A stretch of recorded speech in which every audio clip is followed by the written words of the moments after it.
Himalayan duck is the translation of the pose. But if you stay down too long, you start to become the sitting duck, right? A perfect target to kill yourself down there. Now, you don't want to be a dead duck. You want to fly again to your freedom. So when you're working on Karandavasana, you go down.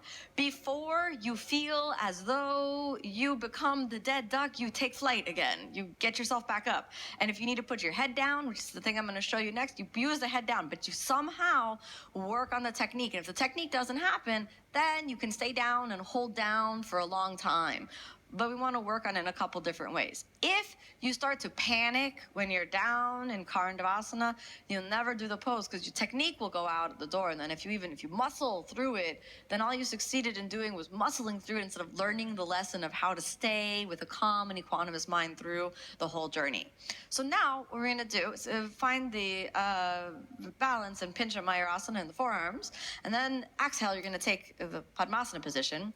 And then we're going to practice going slowly down. The slower you go down, the easier it is to have the same muscular control to come up.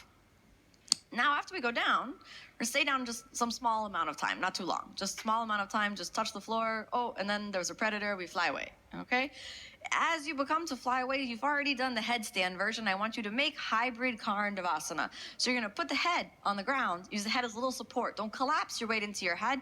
The foundation is still in the shoulders. And then you're going to roll your hips up and forward, and slowly you're going to pick the head up. How are you going to pick the head up? Remember the movement from the Urdhva Shirshasana, where you lifted the chest back and away. Don't pop the head or the neck forward like this. You're going to compress the joints of the cervical spine and encourage a spinal extension rather than the flexion. You need to really keep turned on to come back up in Karandavasana. Okay, remain calm.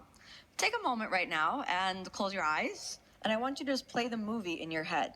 So you see, okay, here's Pincha Mayurasana, and you go down to the lotus, and then you lower down, slowly down. Hold it there for a moment. Use your head, maybe not. Slowly keep the knees into the chest, hips move up and forward, and you push with the shoulders. Only after you're up, then you release the lotus. Slowly down.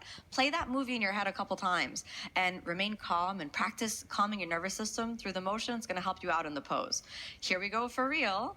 Inhale, exhale, elbows down. Now, I recommend you conserve your energy and how you go up for Karandavasana. So you take the easiest version of going up that you can. Pressing down with the elbows, legs stand up, walk in. Inhale, easy up. Here we go. Slowly. Now, exhale, Padmasana. Take your time. Don't rush. Wiggle if you need to. Then press up with the shoulders and let the press up with the shoulders start to fold your lotus in. Get to about that halfway point. Do not stop pressing with the shoulders. Now, engage your abs. Pull it in. Slowly. No crash land. Hold. Forehead down. Inhale, hips up and forward. Move on to the top of the head. After you move on to the top of the head, press with the shoulders to slowly switch the gaze towards your hands. Keep your lotus position. Inhale, release the lotus. Okay. Exhale, let's take it easy. Come on down. So you could jump back as well if you wanted to, but I figured I'd give you a little break. Now, what happened? Maybe you're still down there, sitting duck, instead of coming back up. No problem. The second option of Karandavasana is you go down, stay down for a long time to build the endurance. So this is the second option. So the way to work on the stay down, I recommend you actually start from down. It's going to build a little bit of endurance in your body. You can't get back up after you stay down for a long time. No problem. Just stay down. Maybe for between minimum 5 breaths, long breaths, maximum 50 breaths. More than 50 breaths, maybe it starts to be too much, and your alignment and your support can start to deteriorate. Rather than making you stronger, it can be punitive. You never want the practice ever to be punitive. You always want the practice to be somewhat uplifting, somewhat positive, and reinforcing of the positive seeds of peace and compassion in your life. So don't beat yourself up with the practice. No flogging yourself, all right? Inhale, exhale, Padmasana position. I told you we're going to start from down. And this might be a little hard, but it's a good way to build the endurance. Now come on up onto your knees. Don't worry, we're not going to lie down again. We've passed that bridge. Now, place yourself in the Karandavasana shape. Okay. This is not it, but it's almost there. So you're in the Karandavasana shape. Now, press up with your shoulders, lean over to one side, take it up, lean over to the other side, slide up, and push the knees into the shoulders and push back. 1, 2, let's do 10, 3, 4. Use your abs to lift the body. 5, 6, almost there. 7, don't give up. 8, 9, and 10. Sink down and use your butt for something. Boom. And it's pretty easy. You just fall back on your butt. Now, if you have a hard time landing, you know, like if you're flying and you think, you come in for a big, quick crash land, I want you to do this down. Repeat this about 3 times and then try it again to lower down. So let's say you're at the point where I was for many, many years. You can go up, you stay for a long time. 50 breaths, no problem. Yep. And then you can come back up, but only with the head down. How do you move on to the next step? Right? What's the next step? Well, you got to do it. So how? So the way to finally, hopefully, work on Karandavasana is you want to go down without going down. So you want to go down without actually landing. So you go down, you don't give your up. All right? You keep the idea that you're on alert. So the mighty Himalayan duck has to be alert. Look around, all right? Make sure there's nothing going on. And then be prepared to take off at any moment. So you go down. And also, don't stay down for too long. If you can't make it all the way down without feeling like you lose your up, that's okay. You almost touch, and then you come back up.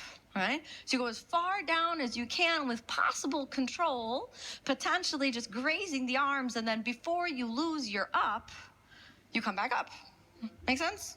So if you crash land, you've busted the duck. The duck now is permanently on the ground. So you want to always have that potential of taking back up your body. And remember, the program is knees into the chest, hips up and forward. Knees into the chest, hips up and forward. Never, ever, ever stop pressing with the shoulders throughout the duration of Karandavasana. If you lose the stability of the posture in the shoulders, you lose the stability of the posture completely. Remember your core, remember Mula Bandha, remember your calm and equanimous mind. And remember, this might take like 20 years or a lifetime of practice. And of course, the other option, after you go down, if you're practicing in a group setting or you have someone to help you, if you don't succeed at coming back up, you can have someone assist you on the way back up. That's very, very helpful. Still, I recommend everybody tries a little bit on their own. So this is the last one we're going to do. So we've had a little bit of a break. Also, just as a technical note, if you're trying Pincha Mayurasana and Karandavasana repeatedly, give yourself a little time in between each try. Don't try it, come down, try it again. That's too much. You need your muscles to kind of flush a little bit and come to a rest point, and then you can try it again. If you find yourself getting really frustrated, like, I want to do this, and you feel like, now is my time, you're about to bust it out, just stop. And completely let it go. Go for a little walk around the room, go to the bathroom, splash some water on your face, come back, and then try. So if you've started off with that attitude of effort, you gotta let it go. Effort won't take you there, but the perfect combination of attention, perseverance, and surrender will take you there. All right? Here we go, let's see what happens. Now, you also have to say to yourself, you do it, you don't do it, you're still a good person. Karandavasana. Some people, they just have natural strength and natural flexibility to do Karandavasana. They come down, they're mean people. You know what?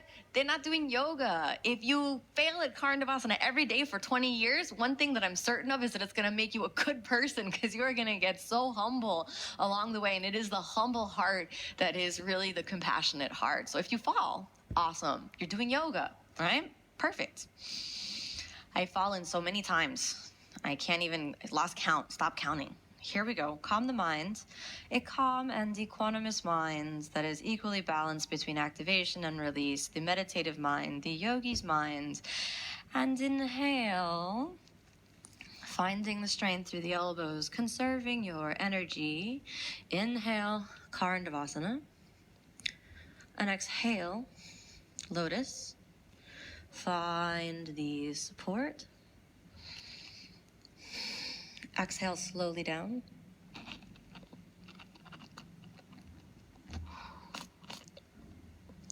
Don't stay down too long. As you can see, I did a little right and left thing. No problem. You find that straight back up. Keep your mind calm. Since you made it, if you made it, you went down as far as you could. Just a little light, soft landing. You took right back up. Look forward. Inhale. Exhale. Chaturanga. Inhale, upward facing.